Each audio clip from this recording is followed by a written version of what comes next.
Tá, ia ser meio fraco, né? Você falar que depois de 6 filmes o cara volta, mas, mano, teria sido melhor que os caras fizeram aqui.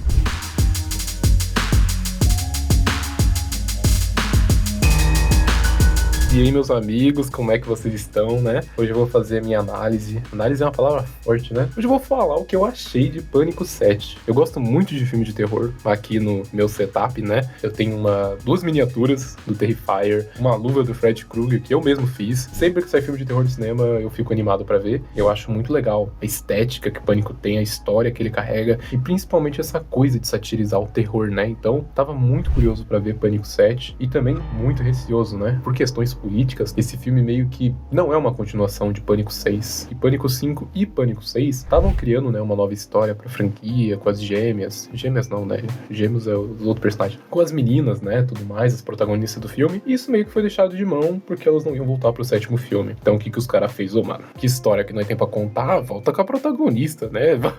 Bora jogar isso aí, já que isso aí tá em alta. E é isso que Pânico 7 faz, né? Ele apela pra nostalgia, que eu não acho que seja um problema. É como eu tava comentando no último vídeo, né? Às vezes vale assistir um filme pelo espetáculo que ele é, né? E eu tava indo ver Pânico nessa empolgação de ver o desenvolvimento dos filmes, das mortes e tudo mais. Mas se eu falar que eu também não queria uma história legal, tava mentindo, né? Porque boa parte da franquia se sustenta nisso, em ter uma história boa e um plot twist no final, quando a gente descobre quem são os assassinos. E infelizmente, esse filme deixa muito a desejar no quesito história. É como se esse filme fosse um clipe de música. Ele é muito bonito, ele tem cenas muito interessantes, mas parece que nada se conecta, tá ligado? Eu até pensei em fazer um vídeo sem spoilers sobre Pânico, mas a real é que tanto faz, tá ligado? Porque um dos assassinos que aparece no final do filme, que é esse cara aqui, ele literalmente, sem brincadeira, ele aparece durante uma cena do filme. Você tem noção que assim, se juntar todo o tempo que ele aparece em tela, acho que não dá um minuto. Como que você quer que eu adivinhe que o assassino do filme é o cara que aparece por segundos? E a motivação dele não faz nem sentido. Já explico isso. E tem mais um assassino pra gente comentar sobre, que é tão descartável quanto esse. Eu não sei nem dizer qual que é pior. A história do filme, né, ela roda em torno da filha da Sidney, a Tatum, que recebeu esse nome em homenagem à amiga da Sidney, que morre lá no primeiro filme numa porta de cachorro, tá ligado?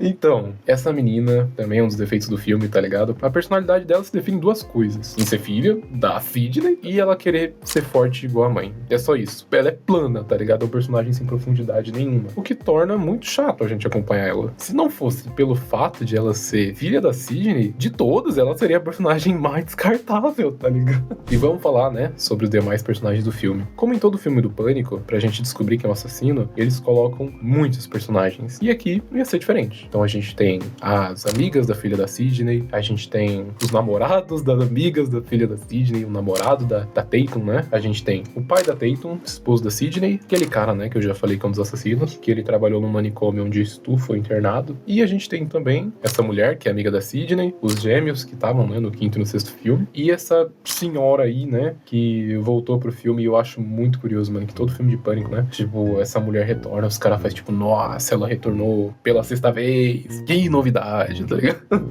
E assim, como eu disse antes, né, o filme ele tem cenas muito boas. A parte que eles estão sendo perseguidos na casa da Sidney é muito da hora, que eles estão conversando ali, né, e tem uns polícia que pega, dá uma revistada na casa antes pra ver se tá tudo bem, e eles falam, não, tá tudo certo. Quando os policiais saem, eles, fica de boa, né, porque pareceu tudo certo, mas não, o assassino tá lá, e aí eles estão arrumando as coisas, né, pra meter o pé dali, já que tá morrendo gente. E em determinado ponto, a Sidney, ela vai no quarto do esposo dela e fala, por que você apagou a luz? Aí ele, ué, eu achei que você tinha apagado a luz. Daí eles já entendem, tá ligado, que o assassino tá ali. Aí ele aparece com a Tatum de refém, aí começa uma trocação.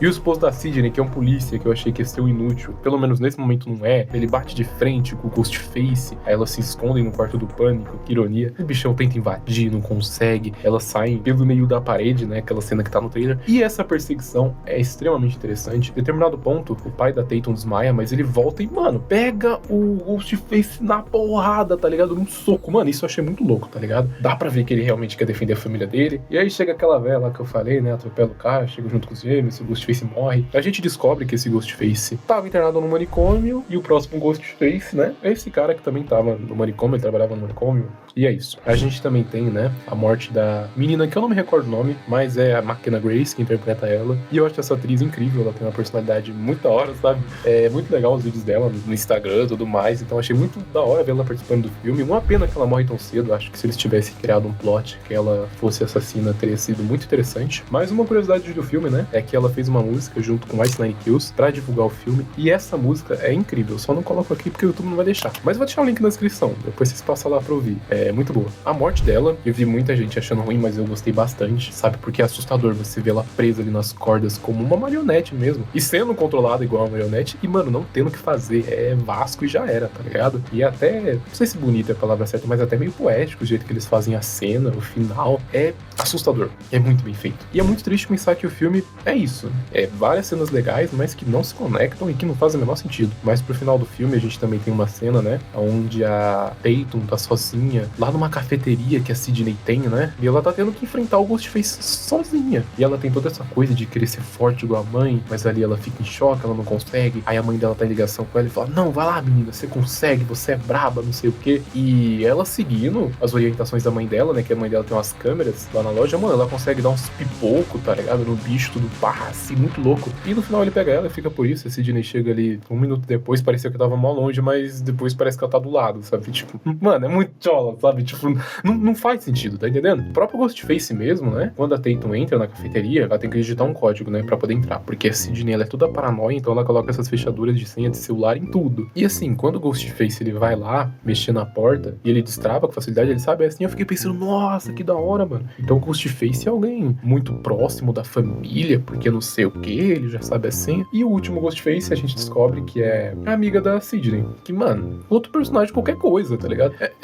Tipo assim, mano, é um figurante. Ela e outro cara são os figurantes. Mano, eu tava editando aqui, né, fazendo a timeline do vídeo, e só agora que eu me dei conta de que, assim, eu não falei a motivação da assassina. E a realidade é que eu esqueci de falar, porque, assim, é muito tosco. Ela basicamente se inspirou na Sidney e deu cabo do marido dela, e agora ela quer passar a Sidney como uma homenagem meio... Não faz sentido, tá ligado? A mulher vai falando durante o filme, vai tentando colar esse bagulho, mas, mano, você tá tentando me engambelar, você tá querendo me vender um curso. E é isso, tô inserindo aqui porque eu tinha esquecido, porque, mano, é totalmente descartável essa motivação.